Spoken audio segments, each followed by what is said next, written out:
The book of Hosea, chapter 1. The word of the Lord that came to Hosea, son of Beeri, during the reigns of Uzziah, Jotham, Ahaz, and Hezekiah, kings of Judah, and during the reign of Jeroboam, son of Jehoash, king of Israel, Hosea's wife and children. When the Lord began to speak through Hosea, the Lord said to him, "Go, marry a promiscuous woman and have children with her. For like an adulterous wife, this land is guilty of unfaithfulness to the Lord." So he married Gomer, daughter of Diblaim, and she conceived and bore him a son. Then the Lord said to Hosea, "Call him Jezreel, because I will soon punish the house of Jehu for the massacre of Jezreel. And I will put an end to the kingdom of Israel. In that day I will break Israel's bow in the Valley of Jezreel." Gomer conceived again and gave birth to a daughter. Then the Lord said to Hosea, "Call her Lo-Ruhamah, which means not loved, for I will no longer show love to Israel that I should at all forgive them.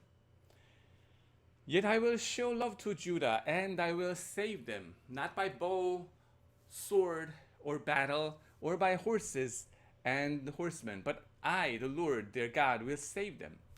After she had weaned Lo-Ruhamah, Gomer had another son. Then the Lord said, "Call him Lo-Ruhamah, which means not many people, for you are not my people, and I am not your God. Yet the Israelites will be like the sand in the seashore, which cannot be measured or counted. In the place where it was said to them, 'You are not my people,' they will be called children of the living God. The people of Judah and the people of Israel will come together. They will appoint the leader and will come up out of the land, for great will be the day of Jezreel." Chapter 2. Say of your brothers, "My people," and of your sisters, "My loved one."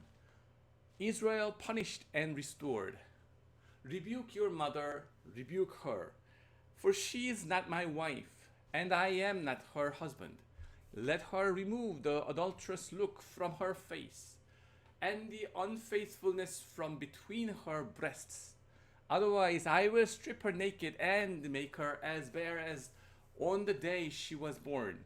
I will make her like a desert, turn her into a parched land, and slay her with thirst. I will not show my love to her children, because they are the children of adultery.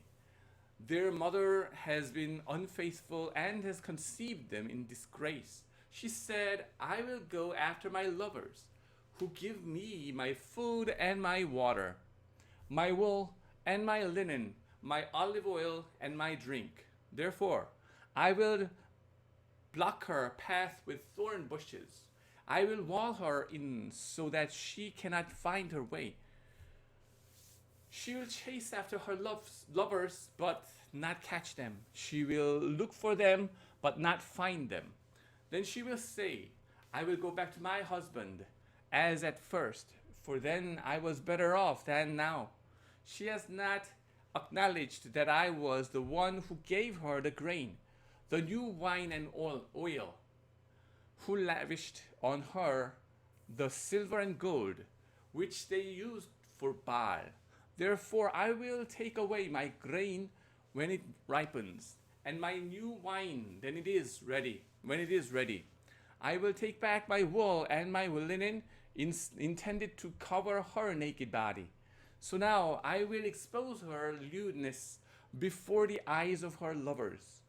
No one will take her out of my hands.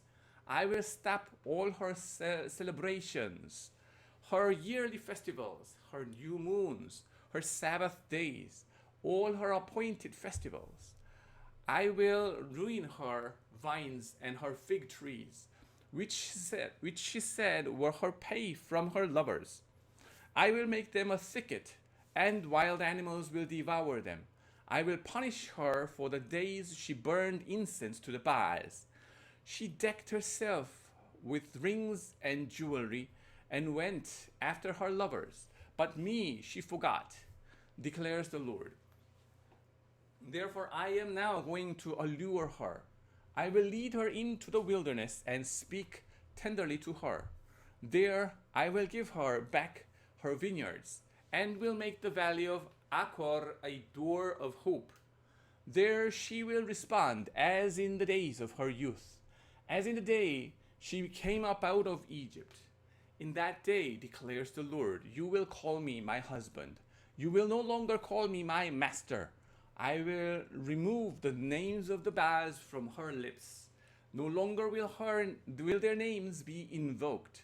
In that day, I will make a covenant for them with the beasts of the field, the birds in the sky, and the creatures that move along the ground. Bow and sword and battle I will abolish from the land, so that all may lie down in safety. I will betroth you to me forever. I will betroth you in righteousness and justice, in love and compassion.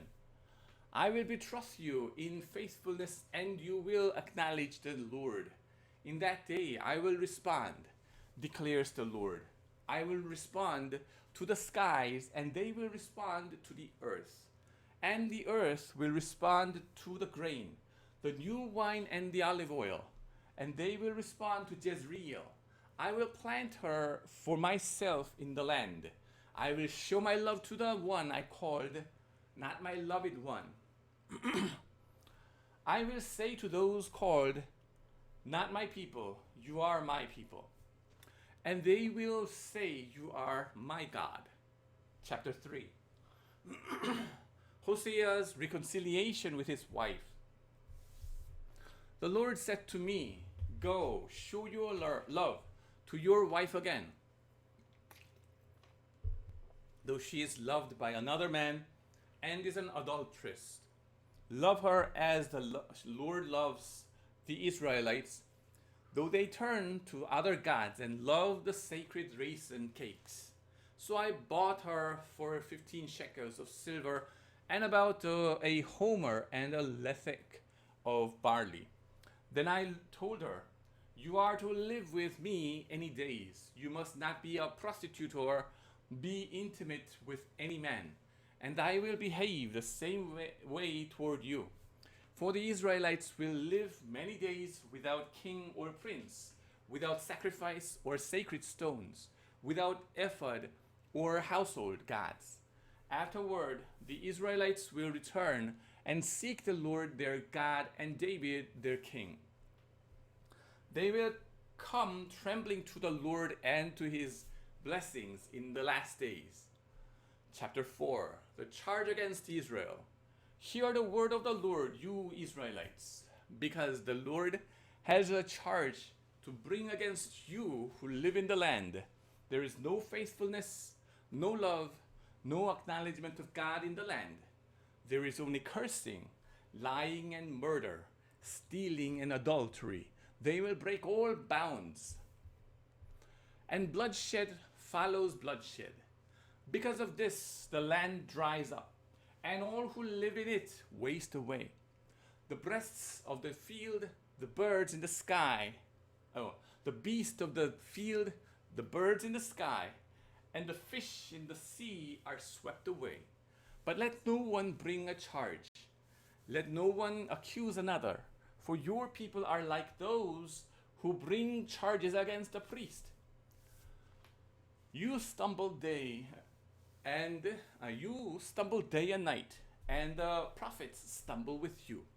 So I will destroy your mother. My people are destroyed from lack of knowledge. Because you have rejected knowledge, I also reject you as my priests. Because you have ignored the law of your God, I also will ignore your children. The more priests there were, the more they sinned against me. They exchange their glorious God for something disgraceful. They feed on the sins of my people and relish their wickedness. And it will be like people, like priests.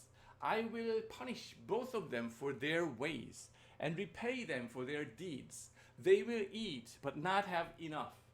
They will engage in prostitution but not flourish, because they have deserted the Lord to give themselves to prostitution, old wine and new wine.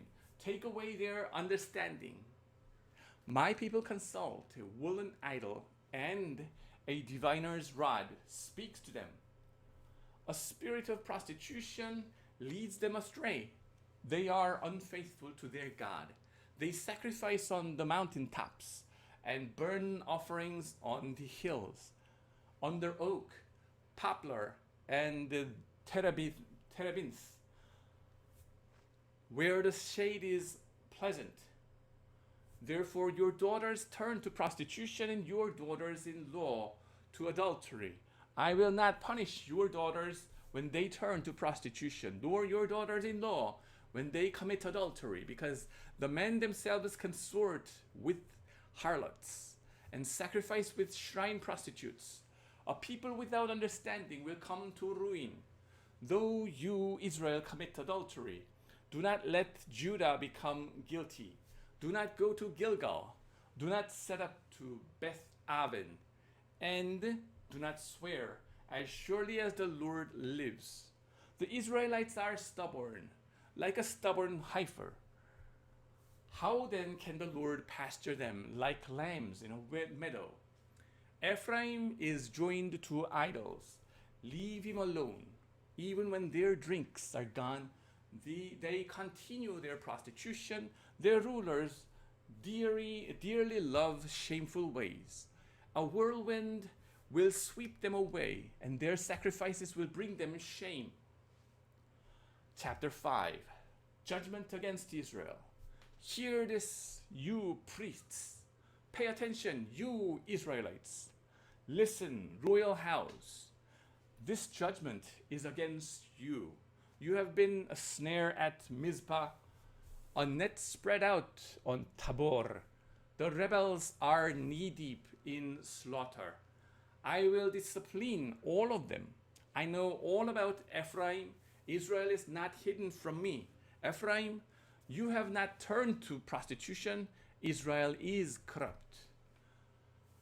Their deeds do not permit them to return to their God. A spirit of prostitution is in their heart. They do not acknowledge the Lord. Israel's arrogance testifies against them. The Israelites, even Ephraim, stumble in their sin. Judah also stumbles with them. When they go with their flocks and herds to seek the Lord, they will not find him. He has withdrawn himself from them. They are unfaithful to the Lord. They give birth to illegitimate children. When they celebrate their new moon feasts, he will devour their fields. Sound the trumpet in Gibeah, the horn in Ramah. Raise the battle cry in Beth Aven. Lead on, Benjamin. Ephraim will be laid waste on the day of reckoning. Among the tribes of Israel, I proclaim what is certain. Judah's leaders are like those who move boundary stones. I will pour out my wrath on them like a flood of water. Ephraim is oppressed, trampled in judgment, intent on pursuing idols. I am like a moth to Ephraim, like rat to the people of Judah. When Ephraim saw his sickness and Judah his sores, then Ephraim turned to Assyria and sent to the great king for help. But he is not able to cure you, not able to heal your sores. For I will be like a lion to Ephraim, like a great lion to Judah. I will tear them to pieces and go away. I will carry them off with no one to rescue them. Then I will return to my lair until they have borne their guilt and seek my face in their misery. They will earnestly seek me. Amen.